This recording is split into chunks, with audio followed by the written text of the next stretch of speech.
What is happening, everyone? Now on this channel we've created foam swords for X-Blade with more advanced techniques, but today we're getting back to the basics and we're going to create a sword with duct tape, PVC pipe, and pipe insulation. So the first thing to do was to figure out the length of the handle and core, and I wanted to go with a traditional X-Blade sword length, and I think the core is around 33 inches and the handle is just a smidge over 8 inches. As I mentioned earlier, the core and handle for this would be PVC pipe, and this is 1/2 inch PVC pipe. I wanted something that would both be strong and light at the same time. So if you've seen some of our other videos, you've probably seen us make swords like these out of floor mat foam. But with this more retro DIY version, we're going to go with pipe insulation. Now before I could cut the pipe insulation to its proper size, I had to figure out how long the blade would be, and I have to figure out how big the guard was. Because as you can see, guards can vary the length of the blade by being shorter or longer. I decided to go with floor mat foam, but I do show a way I could have made it with a different variation with less material later on.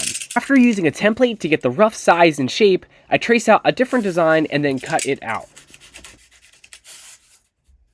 With the placement of the guard done, I can now stick the foam insulation on the PVC pipe, being sure that it left plenty of foam sticking out over the top of the pipe. Since the pipe insulation wasn't the proper size for the pipe, I cut out a section of the pipe insulation to make it fit. I had to keep the hot glue gun on low so it wouldn't melt through the pipe insulation, and then I glued the PVC core into place. Then I could tape the pipe insulation shut. Then I very carefully shaved off the top of the pipe insulation, being careful not to go very deep. And after touching my work up, I could flip it over and do the other side as well.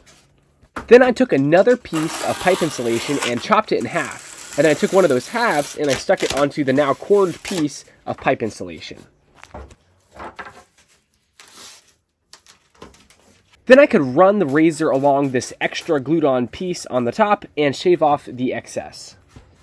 Then I rolled it over and did the same thing on the other side. And then it's just repeated at this point. I just put another piece on the other side and then squish it down, shave it off, and get it looking nice. With that done, I can put on a template and cut out the front of the sword. Now it wouldn't be a good idea for me to leave this massive hole in the front, so I filled it in with a piece of foam. Now with that done, I decided to glue on these spikes on the side of the sword, kind of like something you'd see in real life giant long swords. But I didn't put down a whole lot of footage of me making these things. I just glued 2 pieces of pipe insulation together and cut them into triangles. Honestly, I'm not sure how long they're going to last on this thing. We've already had some tearing from the limited use we've already had with this sword, but it was just fun to try. Now at this point, I pull out the duct tape and start taping the pipe insulation to the core. This is a really important step. There's nothing worse than having my blade come off because you didn't put on enough tape. So once I put a bunch of tape in this kind of in-between section between the core and the pipe insulation, I could then move on to the blade. And I use long strips, trying to keep this sword as light as possible while making it strong at the same time. So try not to do too many layers of duct tape to keep it light, but also putting enough layers on to where it's fully covering the pipe insulation underneath. After putting down 2 main strips along the blade, I can start covering the spikes, and I had a little tear up the spikes just recently when we were sword fighting with it, but the beauty of duct tape is that I can just put some more duct tape on there and cover that up. And on a side note, you can really hear one of my brothers doing something, either mowing the lawn or building something, so shout out to whatever they're doing right now. And with that done and looking really good, I can now move on to the guard. Now, as I mentioned before, there are other ways I could have done this. Like I could have used PVC pipe insulation and duct tape that in the middle of the PVC pipe by cutting a hole through the pipe insulation. That works really well. We used to do that all the time as kids. Since I have floor mat foam, I'm going to use that. I cut the piece to fit around the core that I made earlier, and then I made 2 new pieces to go on top of that. Then I could put those pieces onto the core, and then I could glue on the next pieces on top.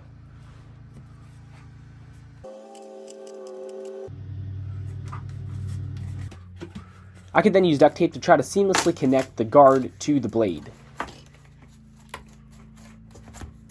Then I could cover the handle guard in black duct tape, which I thought would look really good and contrast well with the gray.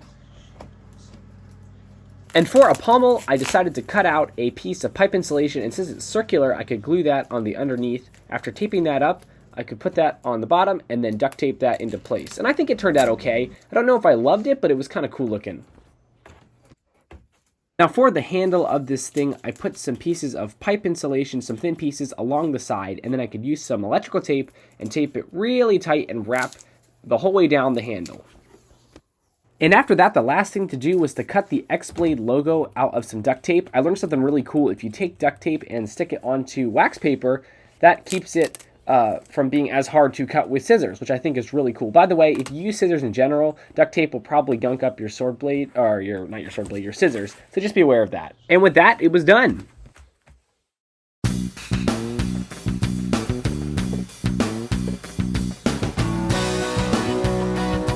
Overall, I'm really happy with the way this thing turned out. I think those spikes on the side would have looked a little cooler on a sword with a longer blade, but tell me what you think down in the comments below. Now, he's definitely a chubby boy and is a little bit to get used to, but I really enjoyed sword fighting with him. Feel free to subscribe if you like this sort of thing, and like and share this video, and I'll catch you on the next one. God bless.